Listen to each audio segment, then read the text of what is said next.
أما من جهتنا كدول عربية فبالتوازي مع المبادرات وبالإضافة للدعم اللفظي يجب علينا القيام بعدد من الخطوات العملية، وفي مقدمتها إغلاق السفارات الإسرائيلية فورا، دعوة الدول العربية لسحب سفراءها من دمشق مع اعتبار ذلك قرارا سياديا لكل دولة، وقطع أي علاقات مباشرة أو غير مباشرة مع إسرائيل بالإضافة لتفعيل أحكام المقاطعة.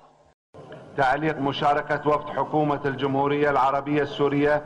يجب الوقوف إلى جانب أهل غزة والمقاومة فيها رسميا وشعبيا ماديا ومعنويا وبكل الوسائل من دون استثناء، والقيام بكل ما من شأنه دعم صمودهم في وجه العدوان. توقيع عقوبات اقتصادية وسياسية ضد الحكومة السورية. أبو حافظ نحن تعاهدنا ما منتنازل شو